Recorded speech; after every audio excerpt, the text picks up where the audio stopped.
It begs the question, what if you had limitless money and were also completely out of your mind? Hello, and welcome back to A Bit Fruity. I'm Matt Bernstein. Do you want to give me and I'm Aubrey Gordon? I'm Aubrey Gordon. Wow. I've been waiting my whole life for a Aubrey Gordon maintenance phase A Bit Fruity. That felt really good. I'm really excited to be here, buddy. I'm so stoked. I told you beforehand, I'm coming in so fresh on this topic, and I can't wait to hear everything you've got to tell me about it. Well, I have spent the last 2 days doing nothing, not even sleep, nothing but watching Dr. Phil. All I have on Dr. Phil is sort of like, the sort of ambient kinds of events, like Bhad Bhabie getting her start on his show, the sort of like, you teach people how to treat you kind of stuff, and like the general vibe that he's a guy who would maybe defend like the troubled teen industry or something. Oh, yeah. He's sort of like a tough love kind of a guy, seems to be his... Pick yourself up by your bootstraps, baby. Oh, Lord. So, Dr. Phil, the TV doctor, put a pin in that we all grew up with in our homes, has a new hobby: ice raids. Since the start of Trump's second term, Dr. Phil and his camera crews have been attending immigration enforcement raids where modern-day Gestapo kidnap human beings off the street and send them away for deportation. Dr. Phil insists he isn't political, describing himself as, quote, the least political person I know. He has repeated that claim over and over, including in a speech he gave at Trump's pre-election New York City rally at Madison Square Garden, where he said he doesn't know or care much about politics. Politico described Dr. Phil's frequent participation at ICE raids as, quote, an unusual turn for a therapeutic media personality who got his big break with Oprah Winfrey and for most of his career fastidiously avoided partisan politics. But having spent the last few days taking a look at the entirety of the TV mogul's career from a bird's eye view, I'm not so sure how unusual this turn is. Today, I want to look at Dr. Phil as one of the most ubiquitous artifacts of the American entertainment industry in the 21st century and try to draw a line from the carefully constructed, kind-hearted but tough father of America figure he was in the early 2000s to the open, far-right punisher he's become. To do that, I am so excited. When I announced this episode on the A Bit Fruity podcast Instagram, I was like, I want to talk about Dr. Phil, but I don't know where to start. And everyone was like, start with Aubrey Gordon. Aubrey Gordon is the host of the podcast Maintenance Phase, which I think I've said this before last time we did an episode together, but Maintenance Phase was the podcast that I started listening to a few years ago that really made me realize I wanted to enter the ring on this medium. I think it's like the most elevated version of like an analytical left-wing culture podcast rooted in compassion. You are such an inspiration to me, and I'm so happy that you're here. Oh, buddy, what a joy. And likewise, it is such a treat to be here. I can't wait to hear all of the garbage. And I'll tell you this, I already was not tracking the ice raid stuff. And I feel like I already need to go like take a lap around the block or something to just like get it out, get it off.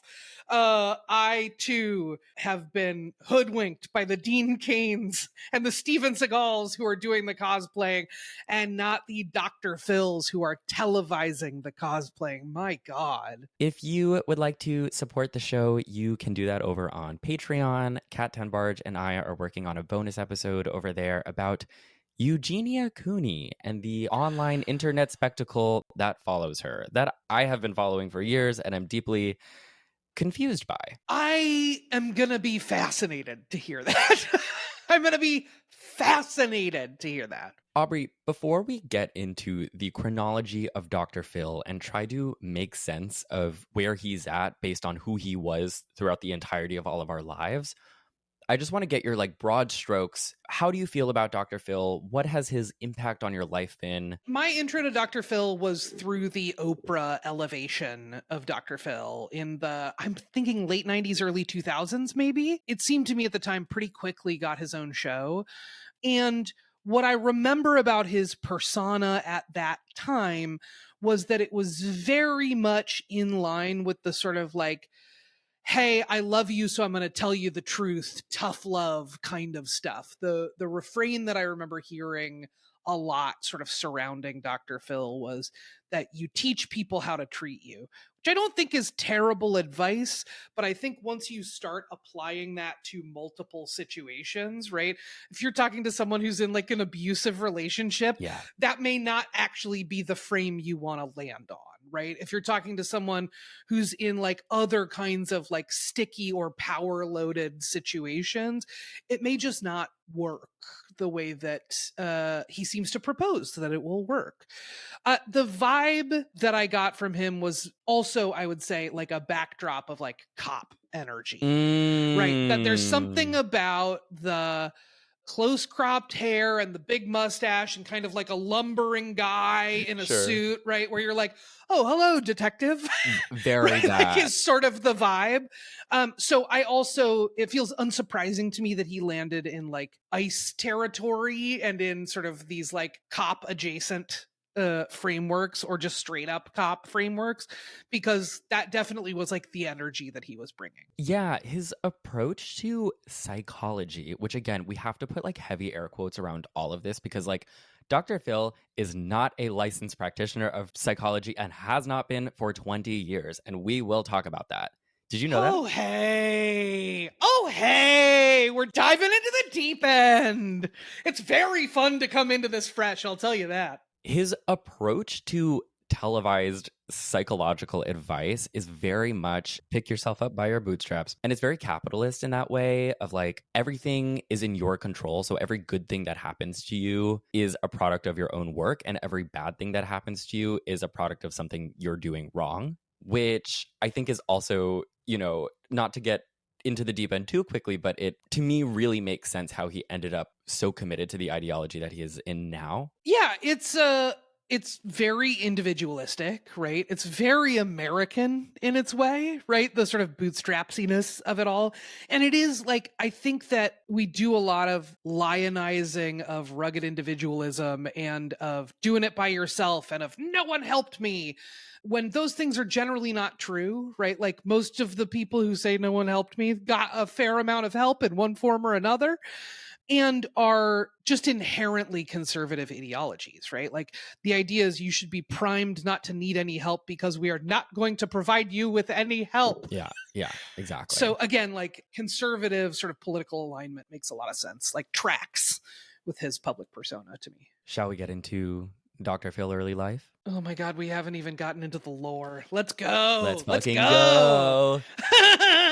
Dr. Phil, or as he was known at the time, Philip McGraw, was born in Oklahoma in 1950. I just gotta say, whenever I make these episodes about people who like turned out to be far right conservatives, it's always like, so this person was born in a sundown town, or like Gwen Stefani being born in Orange County. It's like, yeah, well, I get it. Right. Anyone who's been to Orange County is like, yeah, uh-huh. He later moved to Kansas with his dad, who was also a psychologist. Phil was a star football player in high school, which got him a scholarship into the university where he would get his bachelor's in psychology. He went on to get a master's and a PhD, also in psychology, and briefly worked at his father's private practice. But it seems like from the beginning, he always wanted to make more money than just like being a private psychologist would allow. And so in the mid 80s, he starts selling self-help seminars. Does he also sell timeshares? It's worse. He started the Dr. Phil show. A television timeshare. But before we get to the Dr. Phil show, in 1990, he co-founds a trial consulting firm, which I didn't know what a trial consulting firm was. Is it like jury consulting? What kind of consulting is he doing? It's basically like these companies of psychologists usually who will advise lawyers on like how to build a better case for their clients through the lens of psychology. I don't really know how valid the field is, so I won't comment on that. Yeah, I also don't, but I will say if you had a mind to grift, I could see that this would be an appealing field. Do you know what I'm saying? Yes. Like where you're like, oh, someone turned on the money spigot. We're talking about trial attorneys, right? Criminal trials famously are extremely expensive. Right. You're a consultant, that's often a pretty big line item in budgets for criminal trials. So like I could see that if you were like, wait, where's the money? That you would go, oh, there's a lot of money over there. Yeah, right. You know who pays you a decent amount of money? Clients who need psychotherapy, but you know who can pay you even more money? Law firms. Yeah, that's right. That's right. And while he was working as a trial consultant advising lawyers on how to build their case, who was one of his clients, Aubrey? Uh-oh. Who? Oh my God, was it fucking Oprah? It was fucking Oprah. Shut the fuck up. Are you kidding me? Yes. Oh no. Dr. Phil's relationship with Oprah Winfrey began when he worked for her as a trial consultant. Oprah was being sued in Texas for food libel. Oh sure. This is the beef ranchers. This is the beef ranchers.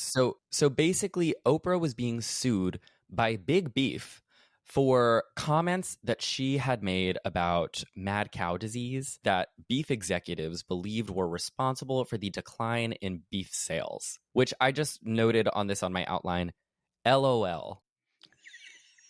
Yeah. So my co-host Michael Hobbs, Who we love and who one day I will blackmail into doing the show with me. yes, make it happen.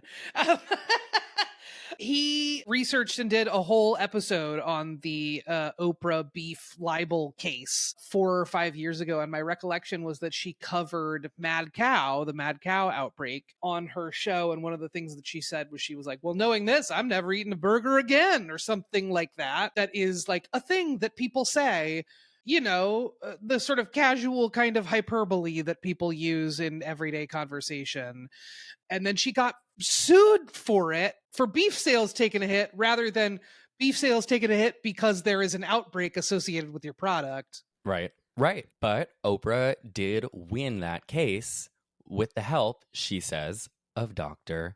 Phil. Oprah was so obsessed with Dr. Phil by the end of that case and so satisfied with the work that he had done for her that she started having him on her show, The Oprah Winfrey Show, in 1998, first introducing him to the world as, quote, one of the best psychologists she's ever run into. I think from the beginning, it's very interesting that all of this is motivated by like rich people making each other rich. Yeah. You know? I was just doing some research into Gwyneth Paltrow and Tracy Anderson, the Tracy Anderson method, and was thinking about how much Tracy Anderson's a personal trainer who has, I think, really made a name for herself by pushing folks really, really, really hard and being, I would say at times, mean to them. And I think a lot of this stuff is also like formed by the unique wants and needs of public figures. Right? That like Oprah's like, I was in this trial and this psychologist was very helpful to me in this multi-million-dollar trial, right? Or Gwyneth Paltrow's like, I'm surrounded by people who say yes to me. It feels refreshing to have someone who says no, or who's like really strict with me or whatever.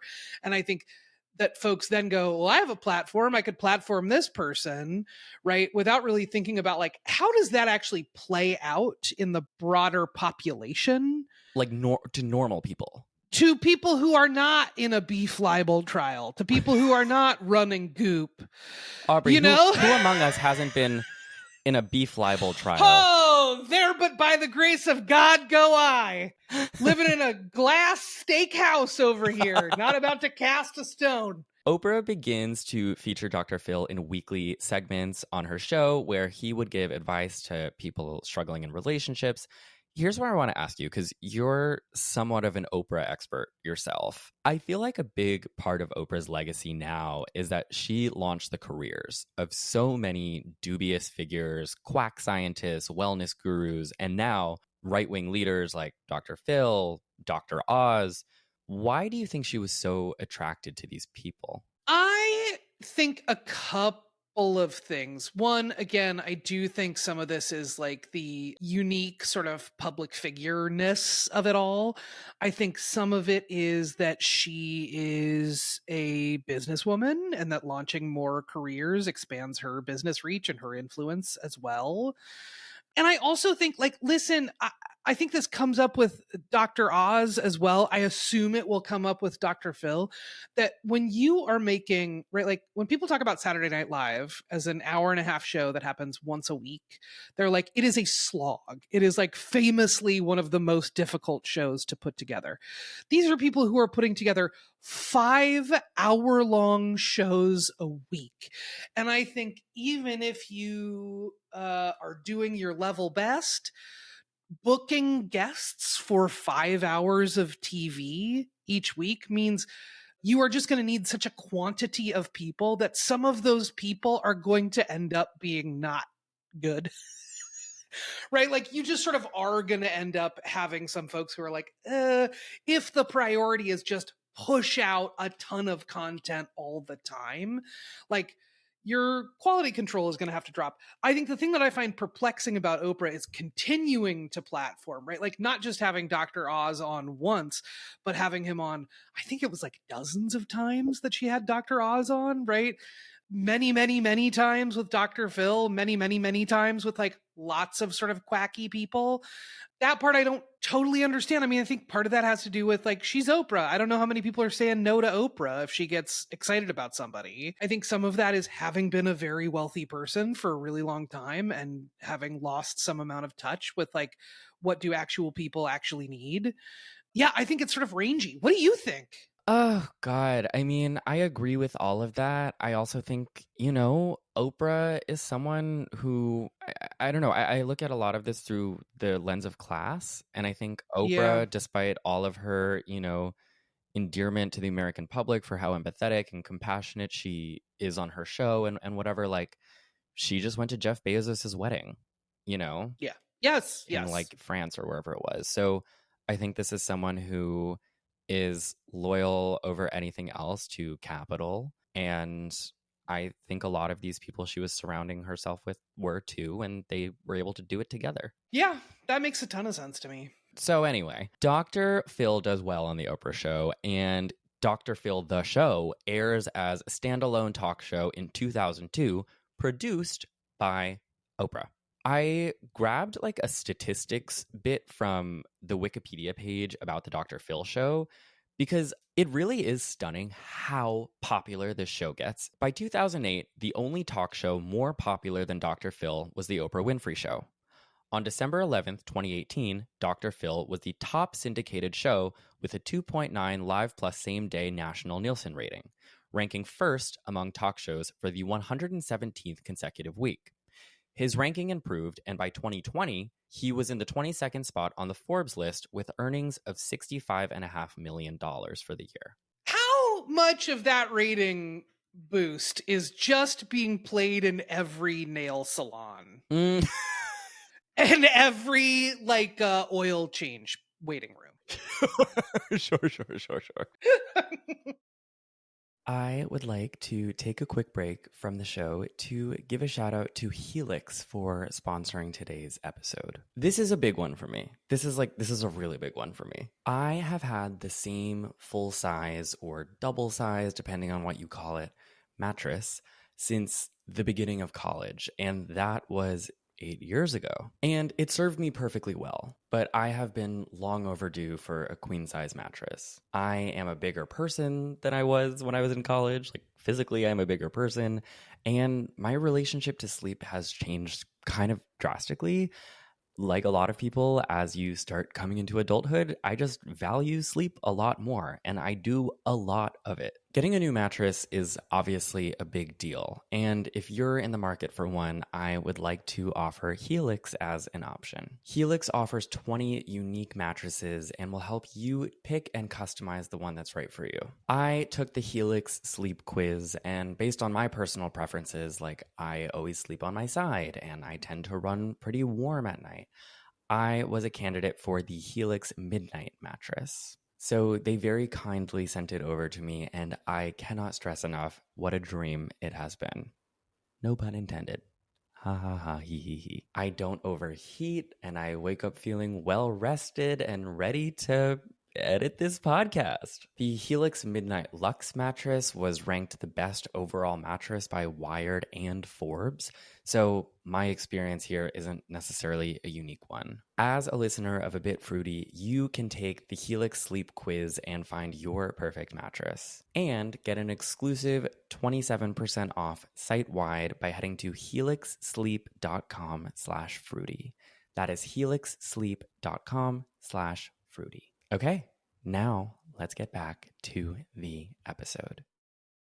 So, I want to talk a little bit about the Dr. Phil show. Actually, more than a little bit about the Dr. Phil show. And I have curated what I'm calling in the outline the Dr. Phil show selected works. I have pulled a number of episodes that we are going to talk about that I see as representative of the show's ethos at large. And before I talk about those episodes with you, I want to take a pin out of the doctor in Dr. Phil. And note here that Dr. Phil lost his license to practice psychology, which he held in Texas in 2006. He stopped renewing it because he had a show at that point and he was based in California. And he was like, I don't need this Texas license to practice psychology, so I don't need to be a doctor anymore. He has never held a license in California where the show is filmed. So on a technical level, he was never providing psychological diagnostics on that show. He was just giving glorified peer-to-peer advice. And I know that sounds like a technicality, but I think it turns out to be very important, as the behavior that he exhibits on that show would be derided as extremely unethical by the medical community at large, you know? Yeah, that was what I was going to say is like, I think that not being licensed means that there's nothing you can threaten to take away from him on the grounds of ethics, on the grounds of, just sort of like how he ran that show in general. Again, I don't know that it's possible to run a sort of like psychology show or like a therapy show or whatever that is 5 days a week and stay within the ethical bounds of the profession, right? Like I don't know that you can do all those things. At least not, like, I don't think that would yield the result that he wanted, which was just to get people to watch. Yeah. Like, if you were watching just actual psychological advice all the time, like, it might not be as interesting as what the Dr. Phil show turned out to be. Yeah, I think that's right. He wanted to make Jerry Springer, and that's exactly what he did. Yeah, 100%. The other thing that I was thinking of while we were talking about this was like Dr. Drew and the celebrity rehab of it all, right? That was sort of another chapter of just like, oh, you made a TV show. And I'm not sure that you can do that super ethically on this topic at that scale, right? If you're trying to compete with, at the time, Jerry Springer, you're coming out of the era of like Ricky Lake, Jenny Jones, and just like a sort of era of daytime talk shows that was like, find low income people who you can goad into physically fighting each other on stage, right? Was sort of the vibe of like a lot of daytime talk shows. Like it seems to me that what he was doing was trying to do that sort of thing with this little like patina of like, actually I'm certified, actually I'm educated on this, actually you're in good hands in some way or another, while still doing the thing that people absolutely rightly derided Jerry Springer for doing. Exactly. And I was putting together my notes for this show, and I was like, oh, like this was just Jerry Springer. This was just Maury. But the difference is he called it Dr. Phil. At least with the Jerry Springer show, they were honest about what they were doing. Yeah, and Jerry Springer was very much like, yeah, I'm a dirtbag. What are you going to do about, right? Like he just sort of owned that. And again, like I am definitely not here to be a defender of Jerry Springer, but I do think there's like a level of honesty in just sort of being upfront about who you are and what you're doing, right? I think the same is true of like a lot of reality TV. A lot of my beloved reality TV is a similar sort of thing, that like when things try to get a little highbrow is when you get sort of hoodwinked into thinking it might be safer than it is. It might be more respectful than it is. It might be more consent based than it is. All of that kind of stuff, right? Shall we get into the selected works? Let's do it. So the first episode that I wanted to bring up was the episode of Dr. Phil that has actually stayed with me in all of the years since I saw it as a child, because it was really fundamental to the way that I grew up thinking about eating disorders.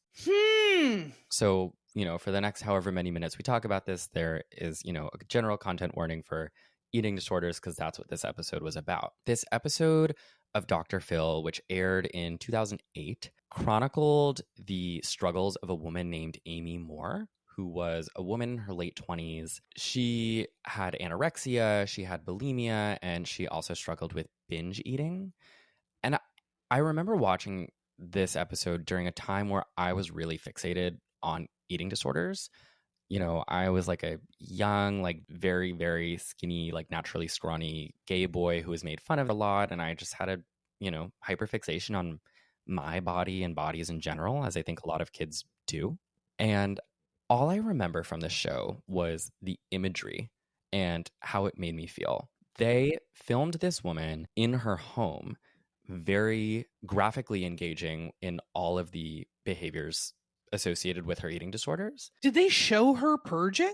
They showed her binging and they showed her purging. Holy so yeah. I'm gonna just pause for a second and say my earlier read on this was it would be really tough to do things within sort of the ethical bounds of being a psychologist and run this show. I feel like what you're telling me in this show is just hurling ethics out the window. Oh, 100%. Just like gleefully throwing them away, because both as a person who has dealt with eating disorders of my own and as a person who is a fat person who shows up on camera periodically, the public response to seeing a body that people don't automatically clock as desirable is like one of the most horror show things you can sort of experience. I kind of think just in terms of like interpersonal behavior with strangers, it's really astonishing. So, and for a person dealing with this much disordered eating and this much like of a psychological load to carry, piling that onto that person with, I'm presuming, no support after the show airs is not just depicting their situation without care. It's, I would say, actively putting them in a much worse position for their eating disorder to worsen. 1,000%. I mean, like so many of the subjects of the show, they depicted her like you would look at a zoo animal. Jesus, there were God. videos of her in her own kitchen, it like almost cartoonishly, like screaming at the food, like yelling at people around her. It felt like a caricature of a person with an eating disorder. Not to mention, she was obviously very, very, very, very, very, very, very thin. And they really, really focused on showing her body in the most, contorted lighting and like making her. Sure. A lot of ribs. A lot of ribs. Jutting out bones. A lot of, yes, all of that sort of aesthetic. Exactly. Yeah. And they like recorded her like yelling at herself that she was fat. Like it was a freak show. And I remember growing up knowing people with eating disorders, a girl in my grade, a friend of my mom. And this segment made me more, like as a child, it made me more judgmental of them. Well, and it's also like, if you situate this, what did you say it was, 2007? 2008, yeah. So 2008 is 4 years after the Attorney General of the U.S., Richard Carmona, told the press that in terms of threats to national security, that terrorism was the threat from without and that obesity was the threat from within, right? This is also around the time that Michelle Obama starts talking about the Let's Move campaign. This is around the time that stories about the quote unquote obesity epidemic are at a fever pitch, right? This is also the era of like treating Jessica Simpson like a fat person, right? Like this is, I would argue, like a decade of like national enforced body dysmorphia, right? Like just like as an agenda. So the idea of taking someone who has taken that message to heart too much and also ridiculing that person, there's like a darkness. There's like a real deep, deep, deep darkness in that. Well, and there were so many Dr. Phil episodes that focused on weight loss and fat people. Sure. And then you went on the other hand and you were like, you're too thin. He really attacked it from all sides. Yeah.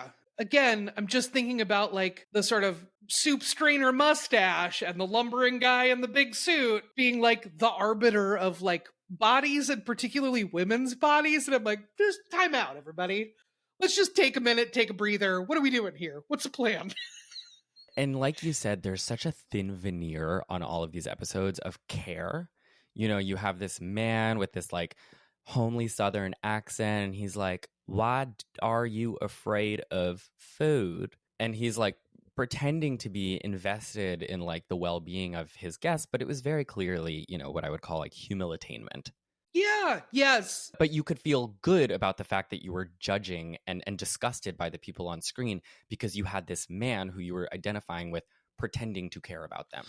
Right. I mean, so like if we're painting the sort of cultural picture of the time, also, this is the era of American Idol where they would spend like multiple episodes on the initial terrible auditions. This was the William Hung era. This was the like, we are going to spend weeks showing you terrible singers who think they're good and dunking on regular people who thought they had a shot at this thing that is like regular people might have a shot, right? That this kind of just like plucking people out of obscurity just to make fools of them in public was sort of a pastime at the time. So it makes sense that that would like, if that's already our lens when you're like watching TV, is like, who's going to be a real dummy that I can make fun of today? Then like, of course, stories like this also get slotted into that lens, right? Oh, God. Before we move on to my next selected work, I do want to note that Amy died 10 years later. And, you know, I'm not going to sit here and be like, it was Dr. Phil. But, you know, I'd be hard pressed to argue that Dr. Phil like helped. Interestingly, like I watched all of these in the early years of YouTube because they were uploaded to Dr. Phil's channel and they were widely viewed. This particular episode has been scrubbed from all of his media channels because I think that they were probably like, yeah, this one's bad. This one's bad. This one, I think we gave the game away a little bit with how reckless we were. Yeah. But it still stayed with me. And I remember finding her obituary through Reddit when I looked this up. Good Lord. The one thing that I will say that your listeners may or may not be aware of is that it is a widely known thing. If you even just sort of dip a toe into eating disorder world, one of the first things that you will hear is about eating disorders having one of the highest death tolls of any mental illness. I just want to really underscore that this was not only knowable to Dr. Phil, but likely already known to him, right?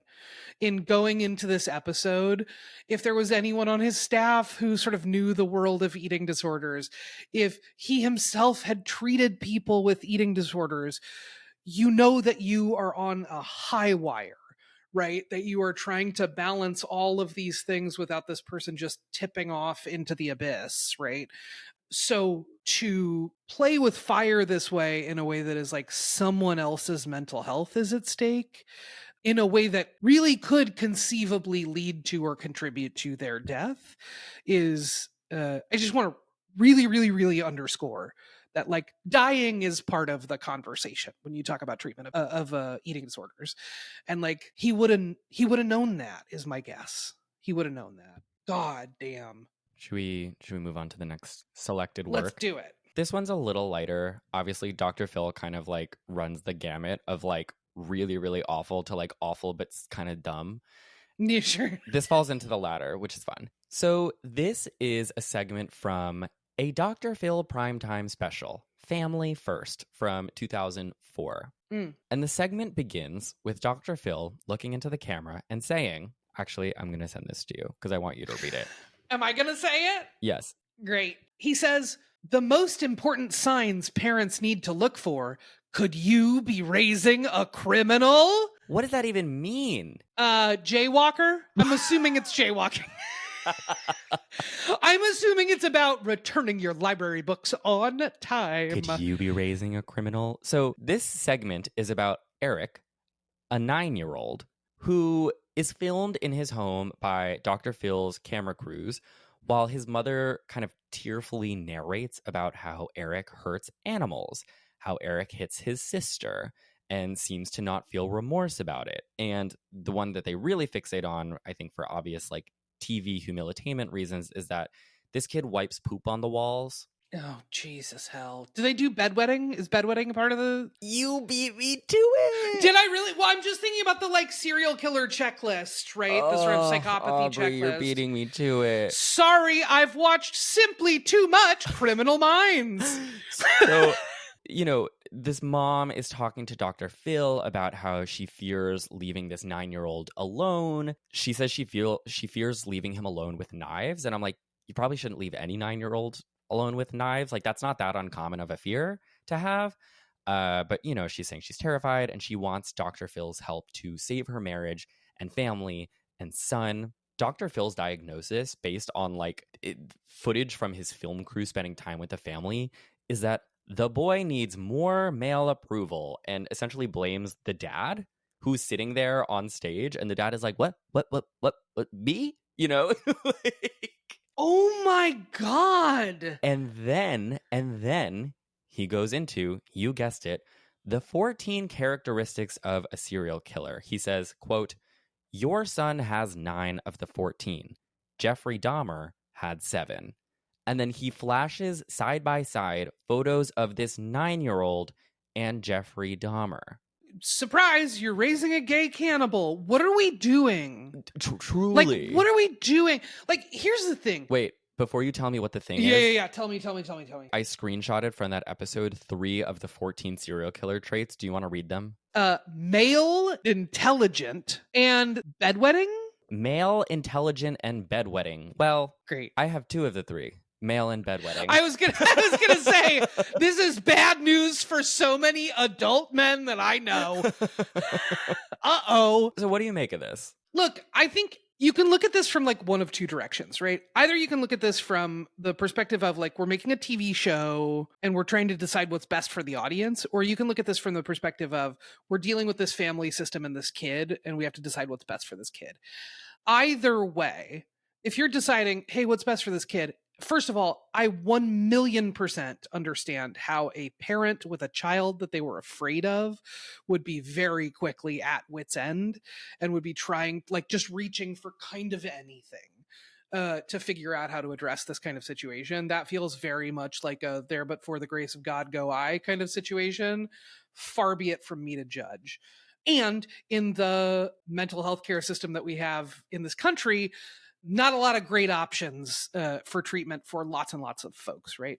You would be hard pressed to say, yes, the best thing for this 9-year-old with purported violent tendencies is to go on TV and be sort of, as you say, sort of exhibited as like a freak show, right? In this case again, I can't fathom that is the best thing for the kid. I can't fathom that it was the best thing for the parents. But also, even if you're just looking at it from the TV side, okay, you want to create something that's instructive to your audience. What is instructive to your audience about this? That, again, hasn't already been on like 40 episodes of Law and Order SVU or what, right? Like, it is not as if this sort of traits of a serial killer stuff hadn't already been hammered into the ground at this point. So it's really difficult to imagine what the value proposition of this is, aside from salaciousness, ratings, all of that, at the expense of a family system that's genuinely struggling and at the expense of a kid who very clearly has some kind of psychological something going on. I included this one because it's absurd and awful for all the reasons you've stated, but I also think the focus on criminality is so interesting. Yeah. And really, like, I'm trying to pick up these like breadcrumbs, right, of this like conservative ideology that's flowing through his career the entire time. And this framing of, could you be raising a criminal as if criminal is an identity marker and something that something that some kids are biologically destined to become and stay forever. Right. This sort of connects back to, there's a long, gross history in criminology of like race science playing a big role there, right? The big example that I always go back to is a criminologist from the 1800s, I believe, named Cesare Lombroso, who believed that there was a subspecies of humans called Homo criminalis, who were defined by wide noses and sloping brows. And you're like, got it! Hey, got message received, champ! right? So it really is sort of historically sort of a hop, skip, and a jump from this kind of like, are criminals born this way, to just like straight up race science and like fodder for eugenics kind of stuff. Ugh. Dr. Phil also tries to really involve himself in sort of the medical processes of struggling celebrities, because what could be better for ratings than that? He tries to like visit Britney Spears in rehab. To what end? Was he was just like going to say hi, or he was trying to get her on the show, or He was probably trying to get her to like come on the show. There isn't any footage to my knowledge of this happening, but it's just like he visited her at her rehab or in her hospital room or something. this is the buzz cut umbrella attack era of Britney Spears? Is that Yes. right? Okay, gotcha. The people representing her were not happy about this at all. But someone that he does successfully get on his show in 2016, I believe, is Shelley Duvall. My love. You didn't know about this? No, I love Shelley Duvall. What? No. When Shelley Duvall later in her life was struggling with, mental illness and paranoia, Dr. Phil gets her to come on his show in a segment he called From Hollywood Star to Near Isolation, helping The Shining's Shelley Duvall. He frames this interview as like this, previously famous and beloved actress has been living in isolation for years, which to my understanding was true. But then he's like, we need to help her. He says, quote, "This was a woman forgotten by the world, and we just could not walk away from her." Like, he really positions himself in all of these situations throughout the entirety of his show as like some sort of like Gandhi figure in a way that even like real, I would say, and especially real therapists and psychologists don't, because that's not how psychotherapy works. Totally. And also, like, there are writers on his show. He is still I'm presuming he's an executive producer. As the host of the show, even if writers are writing lines for you, you can still push back and go, "Hey, I don't think this is quite it." The process of making a show is an inherently collaborative one. And so you're in a constant state of like giving each other feedback and all of this kind of stuff. A woman forgotten by the world is so needlessly mean, and also like clearly needling someone who used to be a public figure. Do you know what I'm saying? Like, just like, ugh. Well, and it's Ugh. I actually have a really big issue with this in general. When you see, people who were at one point very famous public figures who then become reclusive, whether by their own decision or they have some medical problems, mental or physical, there's this framing of like, oh, like we let them go. But it's like, no, you don't know this person. You as a stranger and perhaps a former fan don't have an obligation or a right to like stalk someone whose movie you loved and see how they're doing medically. Well, and we're like decades in now to like a very clear, very public understanding that when famous people are asked about their fame, they're like, "It's bad. I don't like it. It feels bad. People are boundaryless. I'm afraid for my safety in some baseline ways," right? Like, I think there's part of this, like a woman forgotten by the world, that is like presuming that there's not some rational decision making that goes into deciding to step away Exactly. from public life. It's like, I didn't forget Shelley Duvall. I'm just leaving her alone. Right. She decided to do something else, and I'm deciding to let her. Yeah. This is a really painful watch that I honestly only watched like 10 minutes of.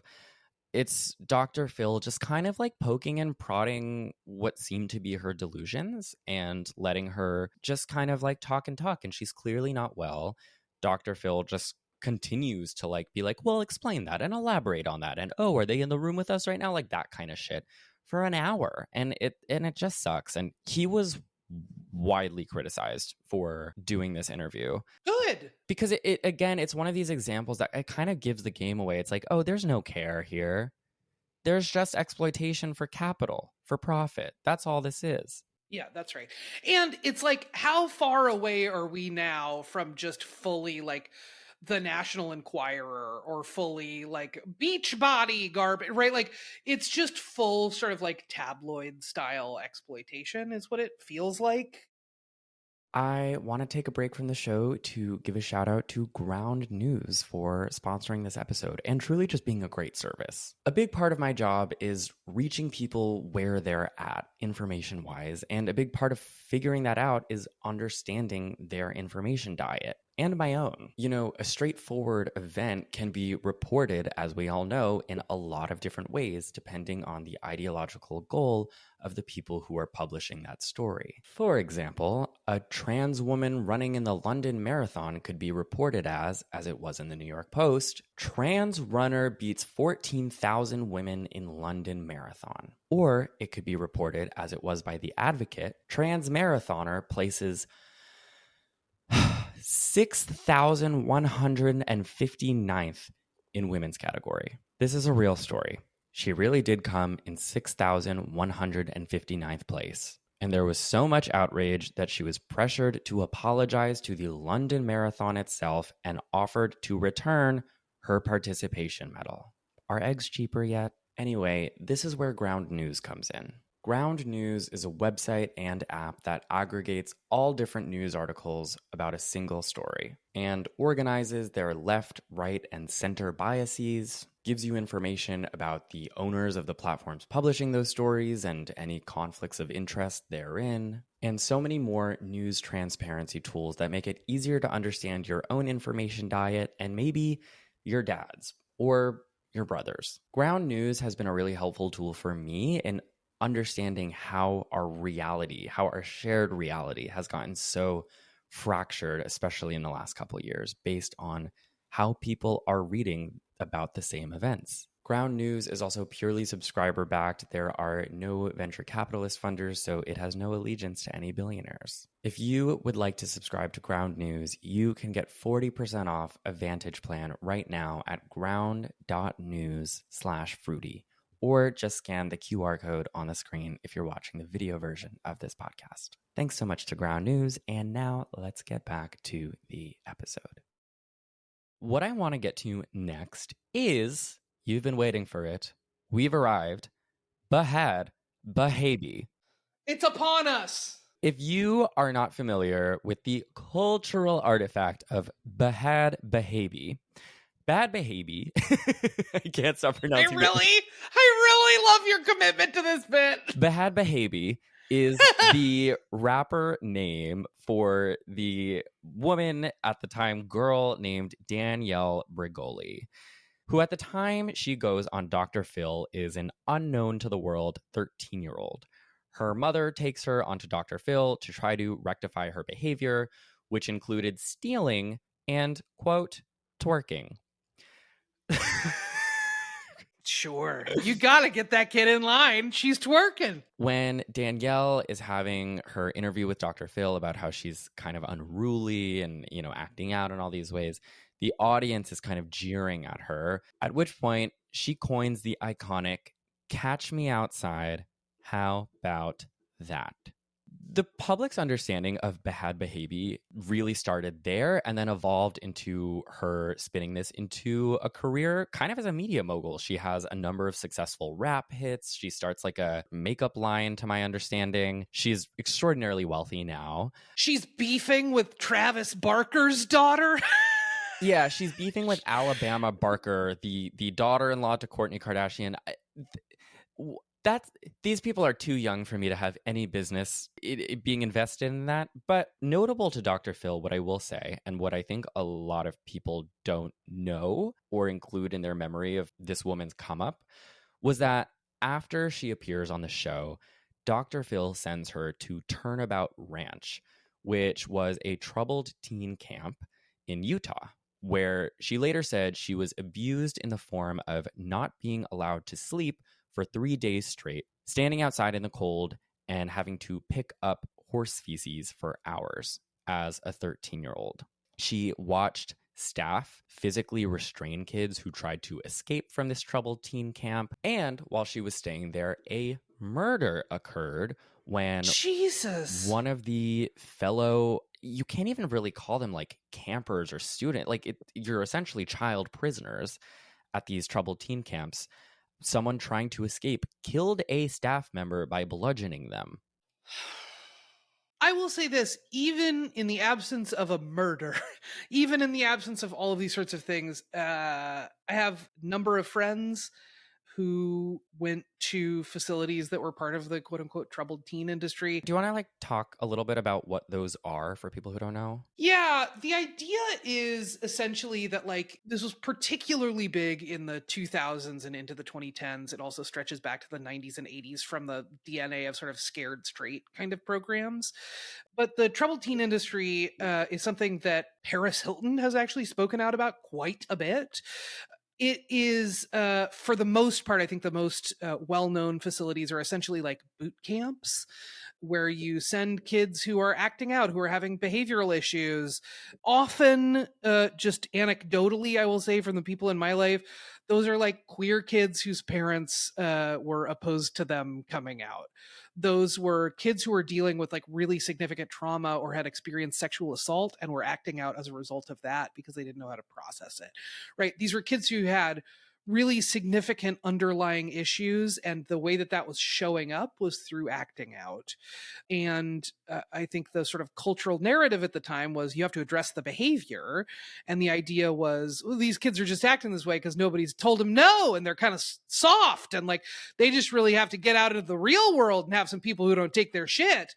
And kids would get sent away to these residential programs, where, you know, people will say it sort of later came out. I would argue it came out at the time, but no one was listening to the kids at the troubled teen camps.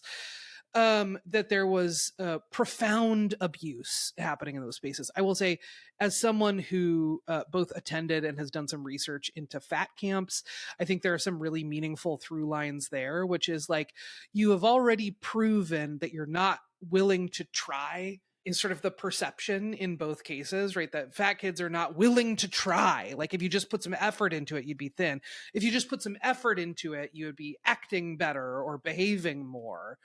And the response to that is sort of deeply incurious, right, from adults. And it presumes that the issue is that you haven't been punished enough. It's carceral mindset. 1,000,000%. It's you will fix the thing that you've done wrong, whether that's be fat, whether that is be a traumatized child who acts out, whether it's, you know, in the case of prisons, like you've committed a crime. These things will be rectified through punishment, through forced labor. And in the case of troubled teen camps, where Dr. Phil was known to send many of his guests, they're children. And again, this is another through line to like where this man ends up, which is like steeped in conservative ideology, because this was his ideology in psychology, where it's like some things you just have to punish out of people. You just have to throw kids in labor camps in the freezing cold woods in Utah. Also, I will just say, if you, dear listener, like me, are an adult without children, I just want to return you to the concept of like what a 13-year-old actually is. 13-year-olds are in middle school. I will say I know a handful of 13-year-olds from friends' kids and such. They are still very much into Pokemon cards. They're still like, they are children. So this idea that you need to, first of all, just like, I think there are kids for whom going to a sleepaway camp at 13 is like too much less this kind of gnarly garbage, right? It's really sort of stomach turning to think that this was like a thing that folks convinced themselves at a cultural level was not just worth doing, but was laudable and was like for the greater good. To treat kids this way is it's genuinely sort of stomach turning to me. I bring up the murder because, well, if a murder occurred while she's there, obviously we have to bring it up, but also because like there was press around that murder. There was like widespread understanding that that murder at Turnabout Ranch had happened. And yet, a couple years later, Dr. Phil sends another person from his show to that very same ranch. In 2019, he films an episode with a 17-year-old named Hannah Archuleta, who had committed the grave sin of struggling with mental illness and suicidal thoughts because she had a terminally ill mother.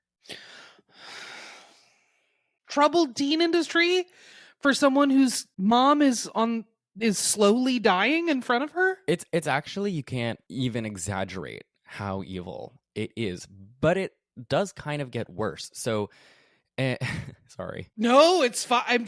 It's a rare thing given the nature of the work that I do, the show that Mike and I make, and sort of the waters that you and I both kind of swim in, that something is like dramatically worse than I thought it was going to be. Yeah.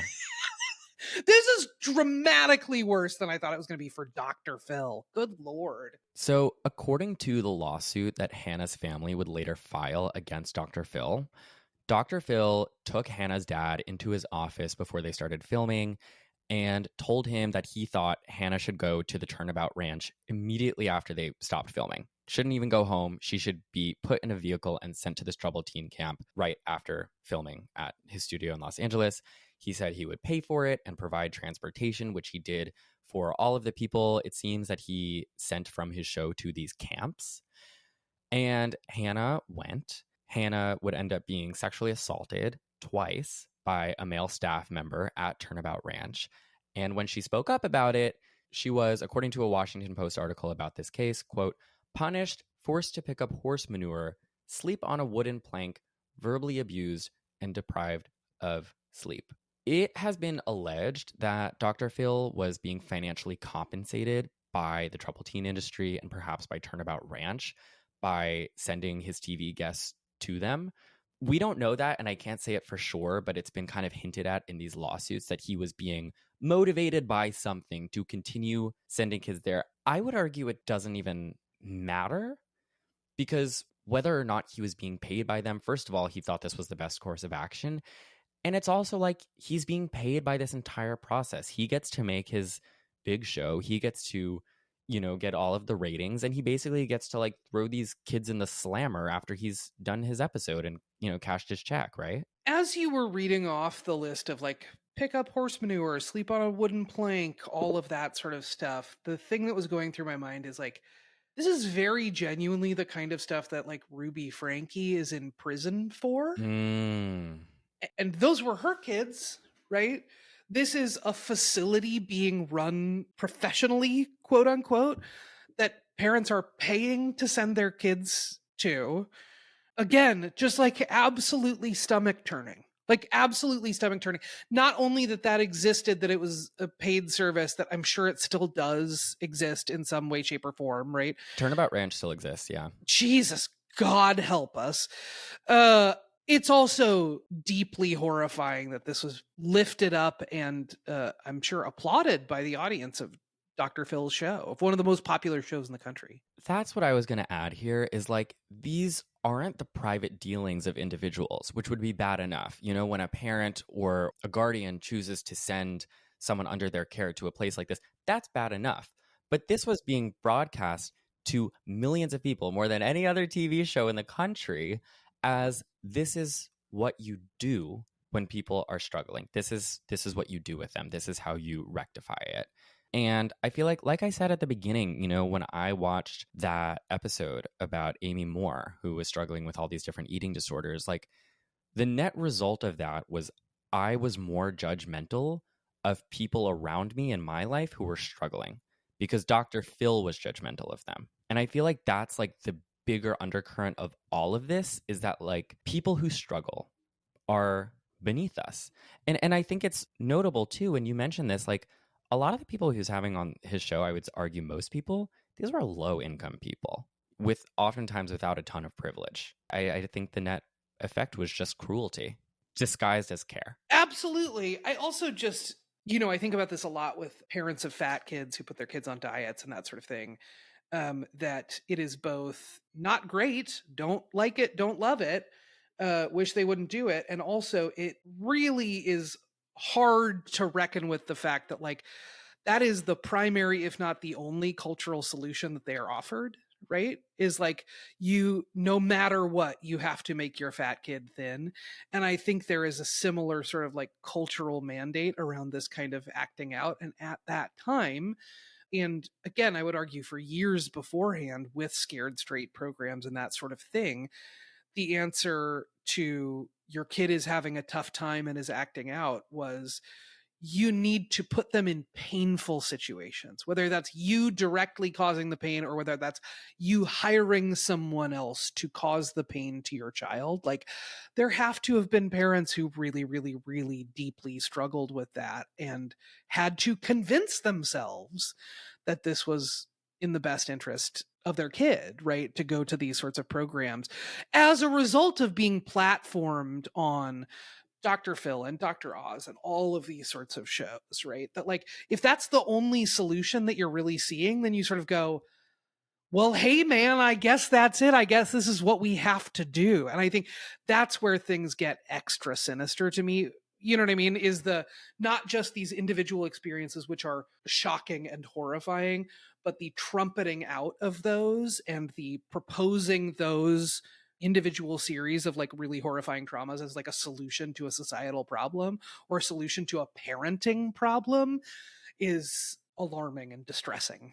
The last episode I want to talk about of Dr. Phil, this was perhaps the shortest Dr. Phil segment of all time. I don't think it lasted more than 2 minutes. And this was about a little thing called bum fights. Do you know about this?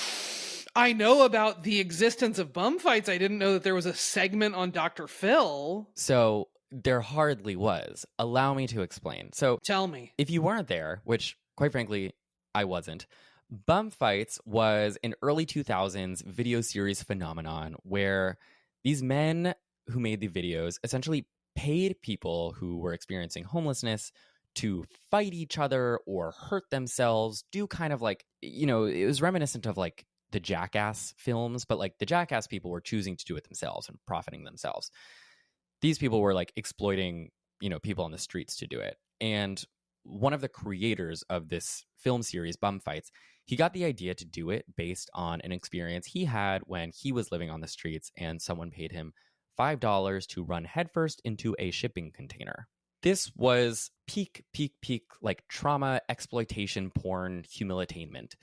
Getting people at their lowest and offering them money to let you film them for public spectacle. So in 2006, the owner at the time of this video series was a guy named Ty Beeson, and he was invited onto Dr. Phil. In the segment, they rolled footage of Ty Beeson talking about this like gross enterprise he has, right?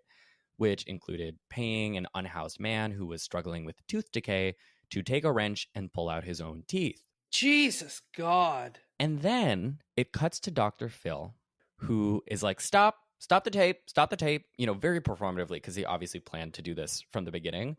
He's so disgusted by the conduct in Bum Fights that he doesn't even want to do the interview with Ty. He says, I don't want to talk to you. You're despicable. Leave. And then it cuts to Ty Beeson, who I'm going to send you a photo of what Ty Beeson showed up on the show looking like. Well, that is Dr. Phil minus a mustache. Well, there's a little bit of a fake mustache there. Oh, is there? Yeah. Yeah, there is a little shadow, huh? If you squint. Yeah, that's right. But basically, Ty Beeson comes to the show dressed like Dr. Phil. He has the gray suit. He's wearing a bald cap there. What? The sideburns and the mustache are fake. As he's being ushered off by like Dr. Phil's like production and security, he goes, quote, if you think I exploit people, every time you have a guest on this show, you exploit whatever problems they have to the whole world. Who do you think you are? And it's like... It's really the Spider-Men pointing at each other. Yeah. You know what I mean? Where you're like, he's not wrong. I don't know that he can claim the moral high ground here, but he's not wrong. But I don't even think he is claiming the moral high ground. He's just he's basically just like, we're in business together, buddy. We're two sides of the same coin. And it really like punctures the veil of like Dr. Phil being like, no, I just want everyone to do better and get these families back together. What you need to... Something that I love about Dr. Phil is his like, he really pronounces the H. What are you doing here? You know what I mean? I'm a little bit upset that we're like halfway through and we're just getting to your very excellent Dr. Phil voice. I feel like you've been holding out. You got to get off this stage. You're despicable. No. Guards, get them out. Yeah, which also, like, what a showy way to... I mean, I'm sure they aired all of that, right? They did, and the whole thing was, like, over in 2 minutes. Right, which is like, so then you have this guy again who's doing, like, Dr. Phil, who's doing these like extremely, not even morally questionable, but like morally bad Yeah. things on this show, who then gets to appear to be taking the high road. Like, this is too far or whatever, right? It makes you think he's a good guy who has standards Right. that are not borne out by the rest of his programming. We have been talking about some heavy stuff, and Yes. we are now done talking about the Dr. Phil show. We're going to get into the later years of his career and get closer to where we are now. But I want to do a fun little interlude where we can laugh at something that's kind of inconsequential. Yes. So I thought we could look at Dr. Phil's house. I can't wait. In 2020, Dr. Phil puts his LA home up for sale for just under $6 million. Uh-huh. And I'm going to send you a few pictures of the home that I want to look at together and have you describe what it is, because it is such a crazy manifestation of this man. Now listen, are those tentacles? Are they antlers on the banister? What's happening here? First of all, let's start at image one, because what chain restaurant would you say the exterior of this home reminds you of? Olive Garden. Olive Garden. Okay, I was going to say Cheesecake Factory, but one and the same. Oh, yeah. You could go Cheesecake Factory as well. So what we're seeing is a stucco house that has the sort of tile roof, those sort of scalloped tiles on the roof. Very LA style, but also like trimmed hedges and a manicured lawn and, pedestals and that kind of thing. Yeah. And look, I can't hate on this too much because, like, a lot of people, especially in LA, live in cheesecake factories. Britney Spears lives in a cheesecake factory, and I can't knock that for her. It is what it is. But then we open the doors. Good Lord. So there's like a big sort of rotunda thing happening here, like a big circular kind of entryway. There appears to be a bar with stools at it, and the stools look like they have antlers for backs, is what I'm going with. Yeah. The banister is very Cthulhu. There are just like endless tentacles happening on the banister. I don't understand what they are. And then I am now realizing I got so distracted by the antlers and the tentacles. If you look into the next room, there is a glass case with a bunch of assault rifles on display. Okay, we'll get to that one in a second. Good God, what is happening? I can't tell if they're like to me, I saw this and it's almost like weird misshapen bones. It's like the staircase is lined with what look like antler bones. Interior design by the Yellow King from the first season of True Detective. Like, good Lord. I gotta say, as a gay guy, like, if this was Bjork's house, I would live. But it's Dr. Phil's house, and I'm like, you're troubled, Yeah, there's something about it that feels also like it's like on the same continuum as like Donald Trump's design aesthetic, which is just like too much of everything. Yes. Just like way too much of everything. And speaking of too much of absolutely everything, do you want to see the third photo? We talking about the gun room? Yeah. It's the dining room? The dining room is where you keep the guns? So what we're looking at is a dining room. It's like an all black and gray dining room that kind of looks otherwise just like a kind of dark but sort of standard early 2000s McMansion dining room. And on one wall, it is just covered in assault rifles. But also in the same room, there's like these little like cartoony footstooly guys. Yeah, there's almost like they look like Labubus, actually, kind of. They do look a little bit like Labubu. Like they come from the world of like Labubus, but also like maybe Squishmallows and like troll dolls or something. Right? Like there's something like a little bit childlike, but a little bit unsettling about them. It's the Labubu assault rifle dining room. It's the combination assault rifle Labubu dining room. This just sounds like you're trying to optimize SEO now. Assault rifle Labubu. I am. I found these images and the real estate article through Reddit where someone described this as a cheesecake factory that doubles as the ninth circle of hell.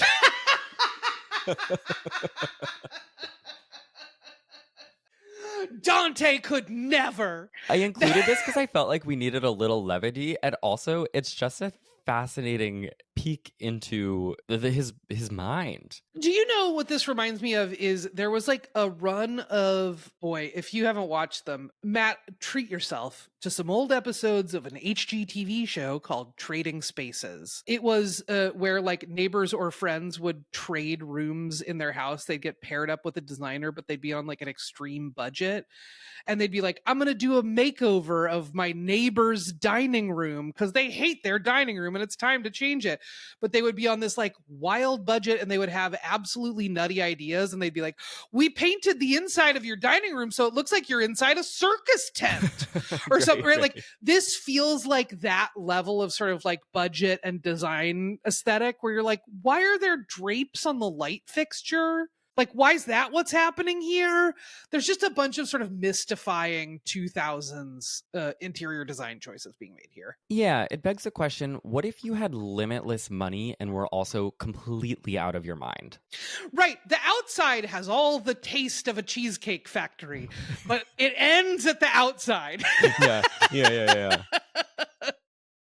Just a quick break from the show to shout out Rocket Money for sponsoring this episode and being a very long-time partner of this show. Shout out Rocket Money. For me, summer in New York is the time, especially in New York City, where it's easy to spend money a little more frivolously than you do at other times of the year. It's warm out, concerts are happening, cold, delicious little $6 treats are constantly making themselves available to you. And I indulge. I advocate for indulging. I am a proud participant and advocate for the little treat economy, especially in these times. But as we round the corner out of summer, I am thinking about how to indulge wisely, financially speaking. And a great way to do that is by cutting out expenses that I might be paying for in the background or don't need anymore and may have forgotten about. And that's where Rocket Money comes in. Rocket Money is a personal finance app that helps you find and cancel unwanted subscriptions, monitors your spending, and helps lower your bills so you can grow your savings. The app analyzes all of your bills, it gives you a dashboard where you can see everything you're spending money on in one place, and helps you cancel subscriptions you don't need anymore with just a few clicks. Rocket Money has over 5 million users and has saved them a total of $500 million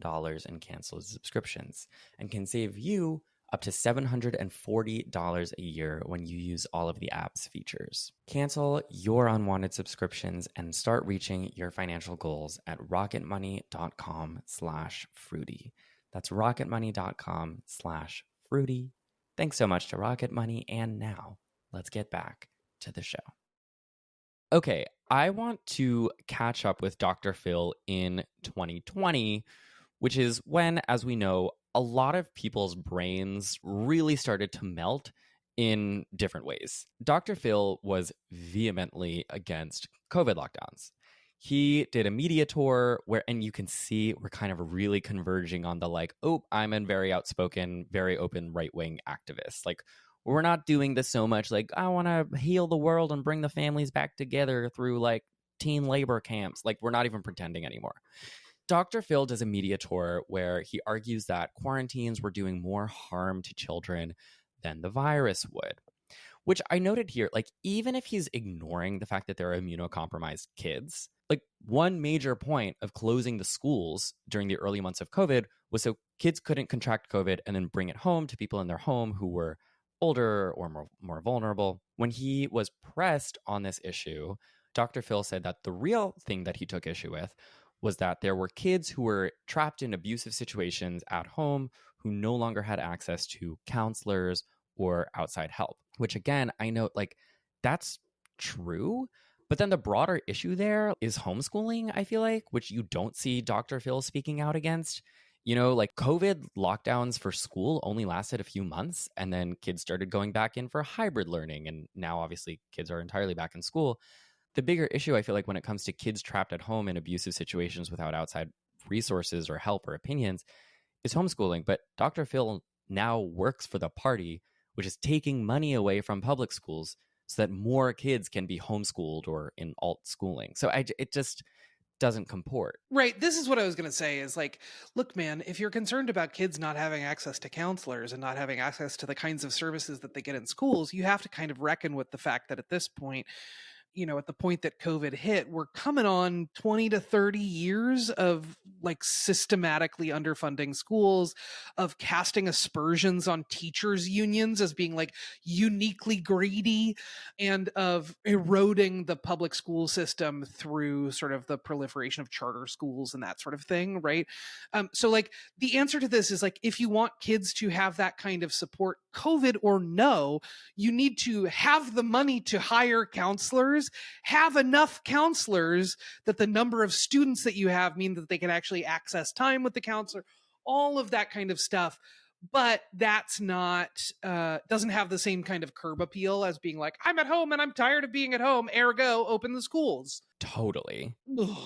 Amidst this sort of press tour that he's doing around his fight against COVID lockdowns, Dr. Phil goes on Fox News and makes perhaps the most insane argument I've ever heard. I'm going to play it for you.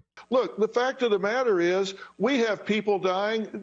45,000 people a year die from automobile accidents, 480,000 from cigarettes, 360,000 a year from swimming pools, but we don't shut the country down for that. But yet we're doing it for this. It's fun that he didn't mention gun violence. Yeah.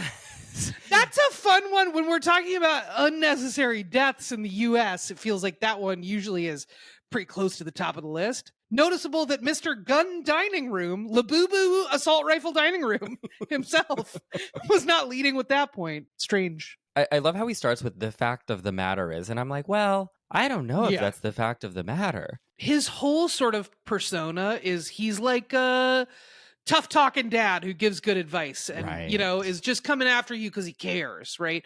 Which I think allows him to play pretty fast and loose with facts. And I think, as with any number of public figures who have like a pretty defined lane of expertise, when he starts getting outside of that and speaking with the same kind of authority that he uses when he is in his lane, you're like, oh. Also, just like the implication that like, we have come to accept unnecessary deaths in other realms, ergo we should accept unnecessary deaths in this realm, is like really morally devoid kind of take. So moving right along, because it does continue to get worse, sorry, I'm going to say it differently than that. I got to keep spirits light here. Like, God, Aubrey. That's your response project. Dan Savage had it gets better.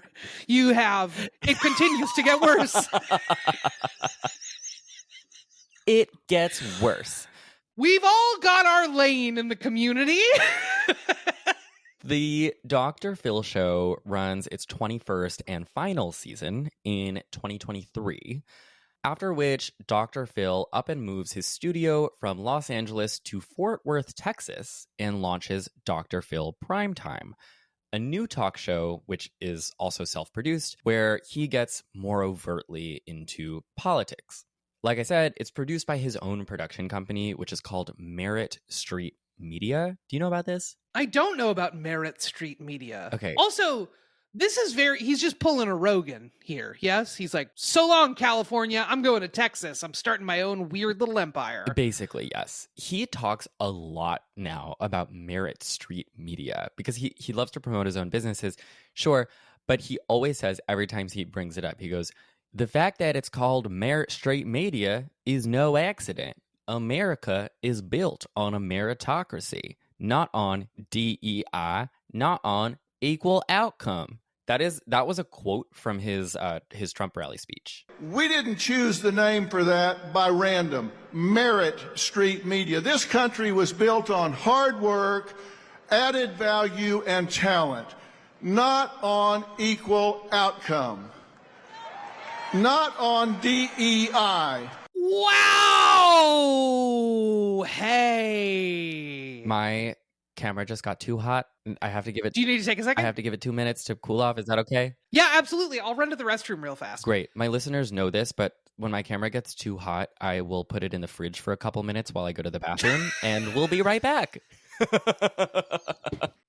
Real peek behind the curtain. All right, I'll be back in like 2 minutes. Cool, great. Bye.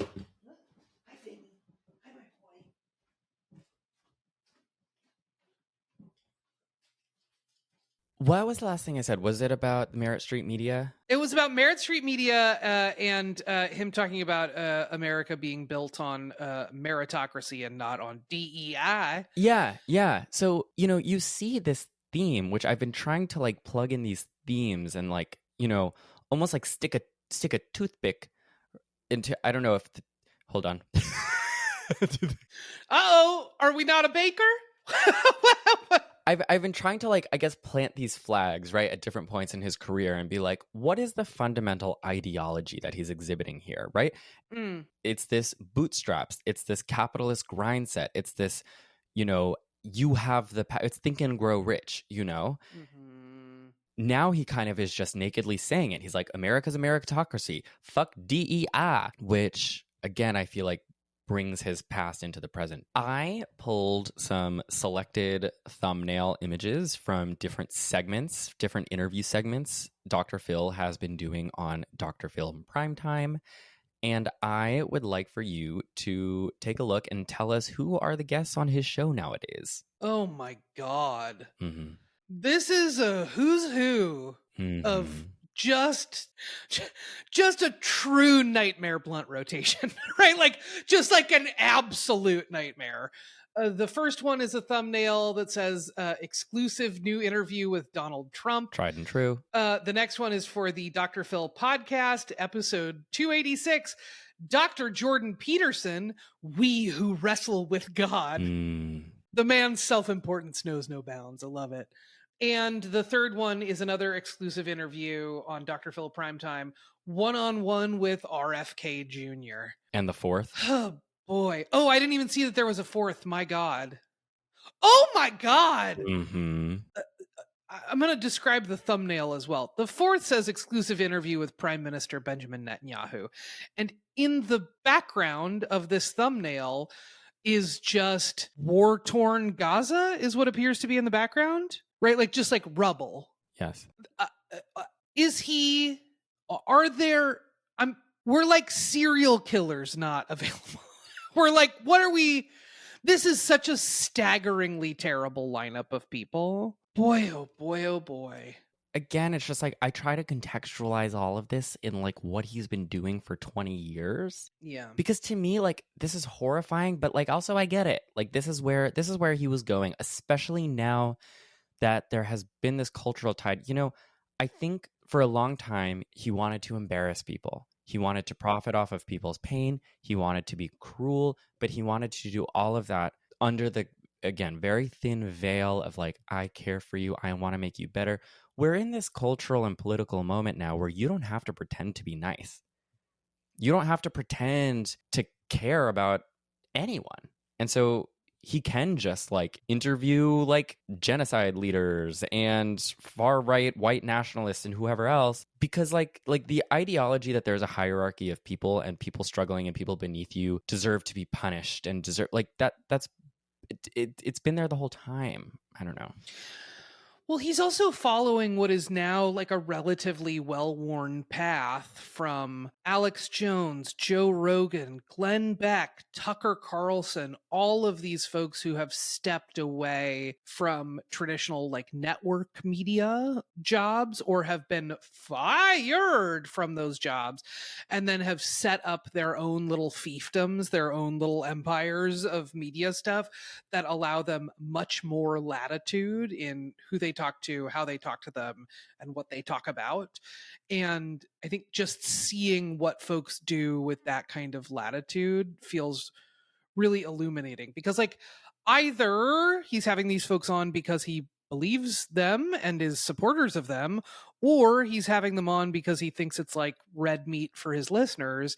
And either way, the outcome is sort of the same. Right? Like it doesn't really matter. And he now doesn't even have to deal with like the same kinds of restrictions that like a syndicated talk show would otherwise have, right? 100%. Good God. In October 2024, just weeks before the general election, like I mentioned, Dr. Phil speaks at the Trump rally in New York City, the same one where the right-wing comedian Tony Hinchcliffe called Puerto Rico a, quote, floating island of trash. He spoke at that one where he said, quote, celebrities don't know anything about policies or politics. The only difference between me and them is I'm willing to admit it. But if you support Donald Trump, you're marginalized and bullied. Now we're talking about something I know a hell of a lot about. Now you're in my wheelhouse. Now you're in my wheelhouse, buddy. You're really a student of his speech patterns, and I really appreciate that. After the last few days of consuming nothing but Phil McGraw, at least I have that to show for it, you know? Yeah, you're like a tiny Bill Hader. Just racking up impressions, but only of this one gremlin. Yeah. Oh, Lord. Most of his speech was about cancel culture, and Donald Trump is the ultimate victim of bullying. And, you know, now he's just tapping into, you know, standard right-wing grievance culture of the 2020s. And it is so interesting how so many of these people who like got their careers not being explicitly political, even though, as we've described, there's like this political undercurrent of everything that they've ever done, now very naturally flowing into this right-wing pipeline, you know, like Dr. Oz. Yeah, absolutely. Part of what happens there is like that there is a right-wing sort of media infrastructure that is, generally speaking, not super concerned with facts. Generally speaking, embracing of the hottest of hot takes and the most sort of fearful and fear-oriented kinds of positions. And if you are willing to lead those conversations, they are so happy to have you. And actually, if you have been fired from another job in media, that actually makes you a little bit more enticing, because now you can speak to the perils of cancel culture, right? Like that's actually a thing that this guy doesn't have going for him, unfortunately, in this narrative, right? For the right wing, is like a lot of folks like Alex Jones and Glenn Beck and Tucker Carlson can beat a cancel culture narrative into the ground, and Dr. Phil is like one step removed from it. It's a really horrifying thing that we have such a huge portion of our sort of media landscape that is like, oh, you don't know anything, you keep getting things wrong, and you're being mean to people? Come on down. Yeah. Like, ugh. In an effort to boost the profile of Merit Street Media's Merit TV. I will say there's a part of me that wants the like bizarro world where there is a Merit TV and it's just round the clock screenings of Merit Weaver's work. Sure. It's just it's just a constant, just like Nurse Jackie around the clock. Yeah. Sure. Yeah. So in order to boost the profile of Merit TV, Dr. Phil first embeds himself within ICE, Immigration and Customs Enforcement, as they swept Chicago in January 2025, just days after Trump is inaugurated. He films himself embedded in ICE, greeting and detaining immigrants for a fucking made-for-TV special to be put on Merit. And I watched part of this where he is like in the cold, in his coat, talking to an immigrant who is being arrested and detained by ICE. And it's one of the most uncanny things I've ever watched. You're just watching two people, and the person who's being arrested, who's being talked to by Dr. Phil of like, are you a violent criminal? What did you do to end up here? Da, da, da, da. And this guy is just like, wait a minute, aren't you Dr. Phil? I've seen you on TV. You're Dr. Phil. And there's like, it's heartbreaking. It really is. It's like you have this one person who spent 20 years just like crafting wealth for himself in the most evil ways imaginable. And then on the other hand, you just have this guy who's like being a person. There's something really still quite jarring about this turn in the last few years, which is like, despite the fact that the media that Dr. Phil was producing was never like, we're here to care for the people, right? Was never like rooted in an ethic of community care or anything like that, right? And despite the fact that like a conservative ideology was very clear and very present in his work for a very long time, there is something still really jarring and chilling about stepping into a role as just a straightforward propagandist for authoritarian regimes. right, is like that is a new level, right? That like there is a ramp up here, right? But if we're looking at it, it's sort of like things are ramping up, and then all of a sudden you're like, oh my God, what? How did we end up here? Right? Feels like part of what's happening here. It is still quite jarring and troubling to watch it play out. He and his camera crews go to LA during the ICE raids there in June. And after that, he does this interview with Bill Maher, who, to be very clear, I have nothing good to say about Bill Maher. But he happened to be in the room with Bill Maher, and Bill Maher is like, what are you doing? You know, you built this reputation for trying to bring families back together, which, again, I think as we've demonstrated in this episode, that's a very dubious claim. But nevertheless, he was like, you built a career on bringing families together. What are you doing these ICE raids for? Why are you tearing families apart? And Dr. Phil gets so defensive, and he immediately launches into this very clearly scripted and rehearsed grievance culture complaint about how people who work in ICE are being doxxed. You know, of course they wear masks. They're being canceled. And why them? He says, quote, are they supposed to not do their jobs? The negative actions against ICE agents are up 1,000% in the last several months. 130% violence against them. And why them? They didn't make the laws. They didn't make that law. What are you expecting to do? Just not do their job? And I'm like, oh, like you're kind of a member of the Third Reich. Yeah. You know? Yeah, you don't want to go right to Leni Riefenstahl, but like, boy, oh boy, becoming a propagandist for horrifying raids, right? Like this is another one that to me feels like it's hard not to talk about this in pretty absolutist terms. It's really hard for me not to look at folks' response to ICE raids and see a real litmus test of folks' humanity, right? And the idea that you would not only be like, these are good, they're good for people, they're good for the country, but also like the people gotta know, right? Like he's going like several steps further even than like Dean Cain did with his weird ICE cosplay. Yeah, I'm just like, send this guy off to an ice flow, man. Just send him off to a fucking ice flow. Yeah. There's nothing left to save here. My God.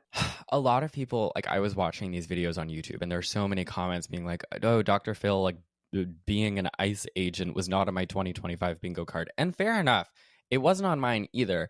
Again, until I started thinking like really critically about his entire career. And it's like, you're making exploitation, suffering porn of downtrodden people who are being punished for existing in a world that's hard to live in a world that's hard to live with dignity in if you don't have a certain level of privilege. And that's also what you've always been doing. You just don't have to pretend to be nice anymore.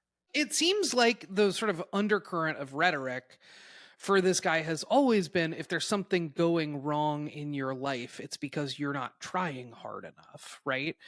Which is like an absolutely wild thing to then see that person documenting families being split up and documenting folks being detained and deported. And it's like deeply disheartening. Yeah. The whole arc is like deeply, deeply disheartening.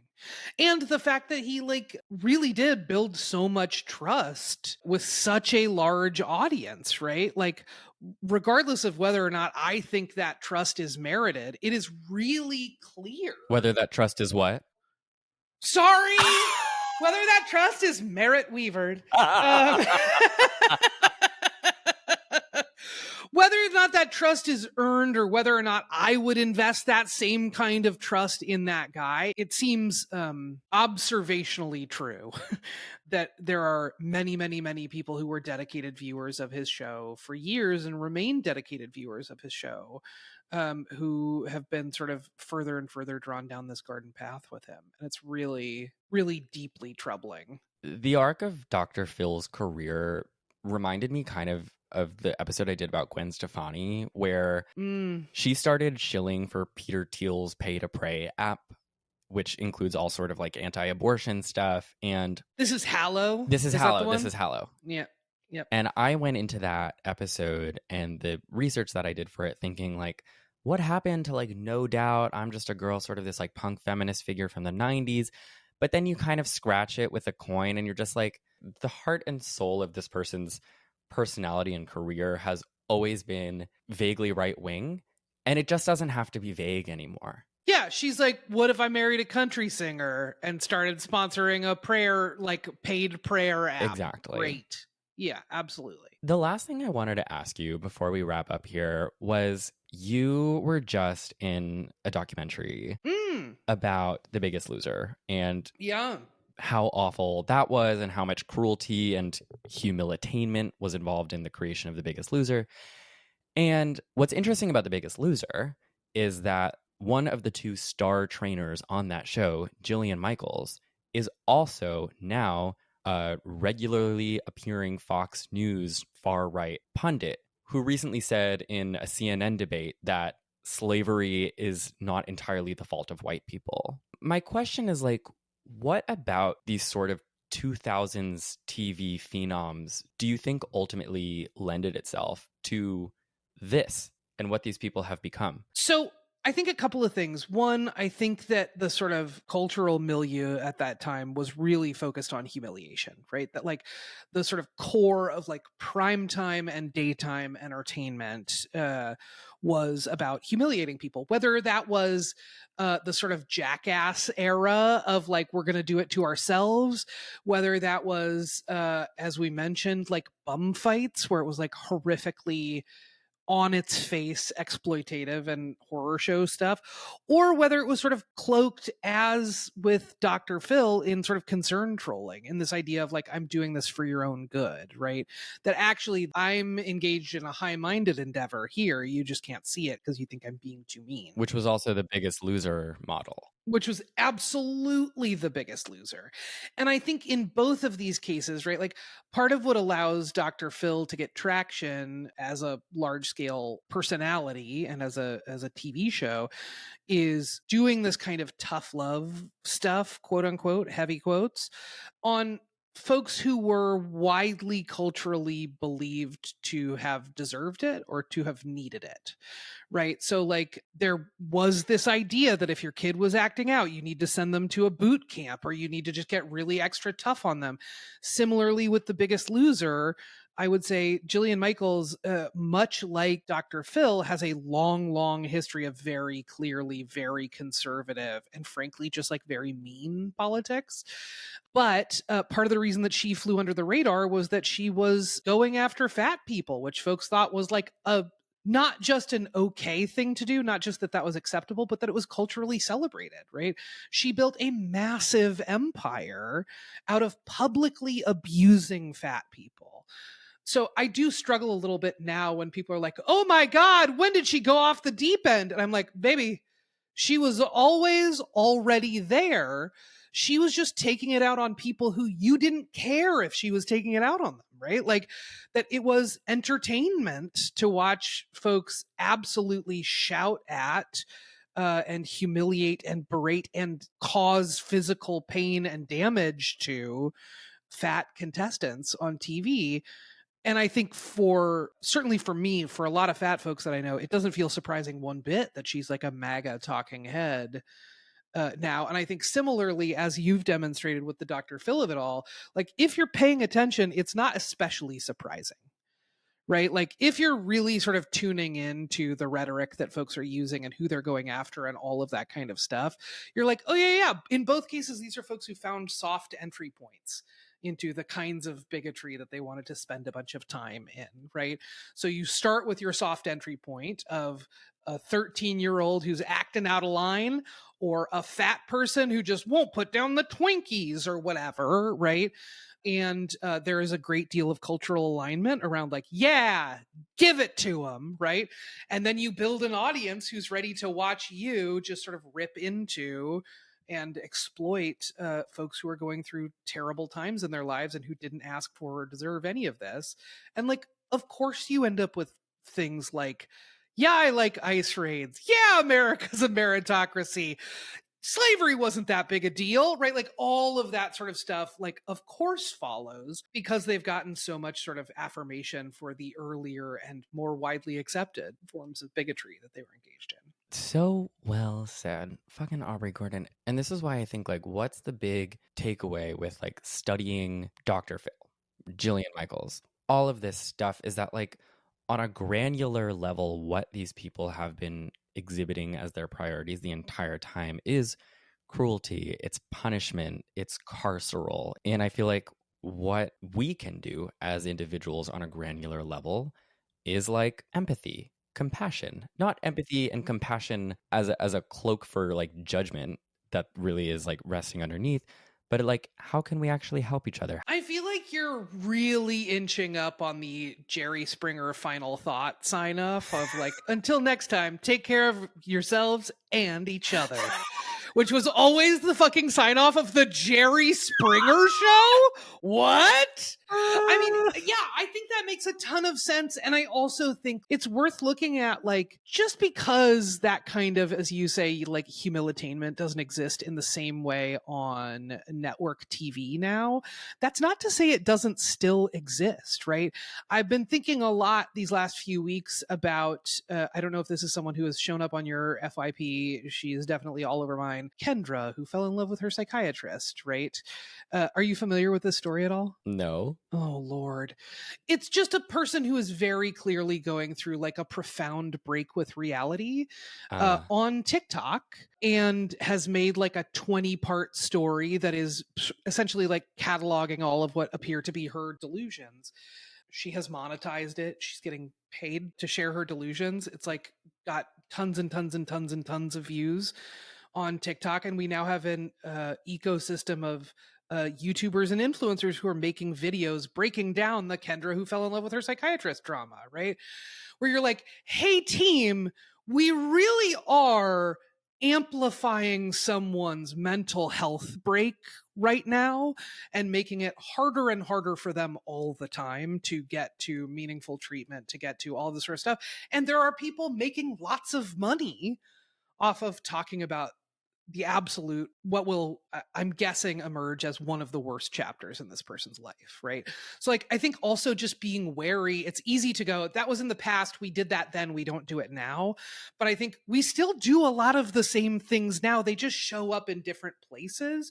So I think being willing to clock that kind of stuff as well, it can be hard to see when things get so popular and so large scale, but it is like, we are still doing plenty of that large scale dehumanizing of people in crisis. And I think that's also a thing to just like keep an eye on. And anyone with a, microphone and a TikTok account can now be their own smaller Dr. Phil, Speaking as two people with microphones and TikTok Which accounts. is nothing like what we're doing here. We're different.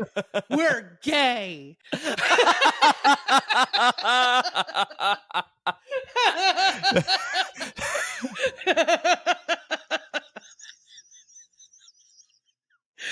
Did we do it? Aubrey, that was the sign-off line. That was really good. Yay! We're different. We're gay. Aubrey, thank you so much for walking down this sort of treacherous memory lane with me. I love you so much. I really do. Oh my God, you're the best. This was, it would be incorrect for me to call it a joy.